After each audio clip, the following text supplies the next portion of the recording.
Bonjour. Je m'appelle Lily Zaza et je suis artiste peintre plasticienne, mais aussi poétesse, slameuse et voilà, en ce moment je mets en scène du coup une pièce que j'ai écrite. La peinture et le dessin à l'âge de 8 ans et je me suis jamais arrêtée depuis. Elle s'appelle Petit Caillou, l'épopée géopolitique dans l'un de nos téléphones. Et en fait, c'est l'histoire d'un morceau de coltan qui est extrait des mines du Congo et qui a un nez de coltan et qui va faire le tour du monde voilà, en passant par la Chine, les États-Unis, le Ghana, pour voilà, montrer en fait tous les mécanismes de domination et de production de la mondialisation. C'est une pièce qui mélange en fait les arts, donc il y a du théâtre, du clown, de la danse, des arts plastiques, et on vient tous de milieux très différents. Du coup voilà, c'est vraiment comme tu disais, voilà, une artiste totale, mais aussi une œuvre totale. C'est de l'art vivant, mais voilà, ça mélange plein de choses et c'est un peu voilà, de la dynamique de cette pièce. Voilà, c'est un spectacle tout public à partir de 10 ans, donc voilà comment parler du capitalisme à des enfants de 10 ans aussi. Et voilà, c'est du théâtre documentaire et poétique. Alors en règle générale, il n'y a pas vraiment de processus figé en fait. Soit je peux commencer par peindre une toile et j'ai l'impression que l'image suffit pas et du coup je vais écrire un poème. Soit c'est l'inverse, j'écris un poème mais en fait des fois il y a des trucs qui dépassent les mots, du coup je peins. Mais là pour Petit Caillou ça a été vraiment un tableau qui était à l'origine.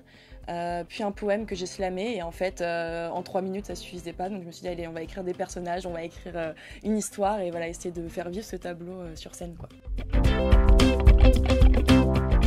En fait ça a été vraiment une nécessité de faire émerger les personnages et les histoires de mes tableaux sur scène quoi. Enfin ça suffisait pas, c'était vraiment dans ce prolongement là et donc les décors représente justement l'esthétique et la picturalité du tableau. Donc c'est-à-dire voilà, vraiment c'est des costumes que je fabrique où il y a de la matière, où il y a des couleurs qui rappellent celui du tableau et chaque mise en scène, voilà, chaque scène est un tableau en fait. Vraiment je le conçois très graphiquement en fait la mise en scène. Vu que je viens pas du théâtre à la base, c'est voilà comment la peinture arrive au théâtre.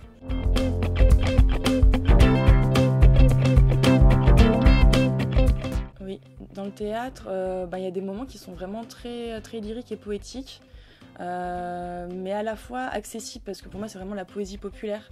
Donc il y a toujours une esthétique du son, des sonorités qui vont se mélanger au sens, aux métaphores, aux images, en fait, pour expliquer comment expliquer des concepts très durs comme des concepts de géopolitique, de politique, de sociologie, mais voilà, avec toujours une touche de poésie, du coup voilà, des images, des métaphores, voilà, c'est un peu... des moments qui sont slamés, parce que d'ailleurs un de mes comédiens vient du slam. Je pense avant tout, la première matière, c'est vraiment l'observation du monde, l'observation du quotidien, de comment les gens vivent, comment les gens souffrent, comment les gens aiment. Ça, c'est vraiment la matière première. Après, pour moi, ça part aussi d'une révolte. Enfin, vraiment, pour moi, ma source d'inspiration première, c'est vraiment ce que je ressens, ce que je pense face au monde, cette révolte en fait face aux inégalités, face à plein d'écueils en fait social. Puis après j'ai des artistes qui m'influencent évidemment, Frida Kahlo, Todix, qui sont mes 2 grandes sources d'inspiration. Mais non, c'est vraiment le monde autour de moi quoi qui m'influence quoi. Les rencontres, les amitiés, les gens qui s'aiment des graines aussi. Enfin voilà, c'est tout ça quoi. Du coup, qui est aussi une compagnie de théâtre qui fait de l'éducation populaire, pluridisciplinaire. Donc voilà, on essaie de mélanger les arts. C'est vraiment les 2 piliers de cette association. Donc moi, j'ai fait l'écriture de la pièce, j'ai mis en scène, je suis costumière et scénographe. Enfin, voilà, je fais les décors. Mais voilà, donc ça c'est la base. Mais après, chacun a son mot à dire dans la mise en scène, dans la création. Enfin, c'est vraiment une organisation autogérée. Chacun fait l'administratif.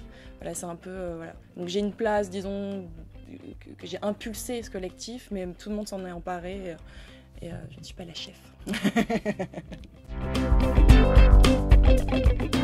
En ce moment, j'ai un projet de me mettre au chant pour pouvoir mettre mes textes en musique. Donc là, je m'associe avec des musiciens et des musiciennes pour essayer de faire des slams à chansons. Donc voilà, qui soient en hybride entre le slam et la chanson.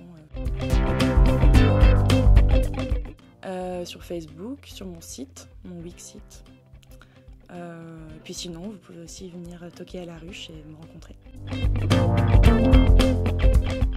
En espérant que la situation actuelle s'améliore, vous pouvez venir nous voir jouer du 7 au 10 janvier au Théâtre du Carré 30. Merci.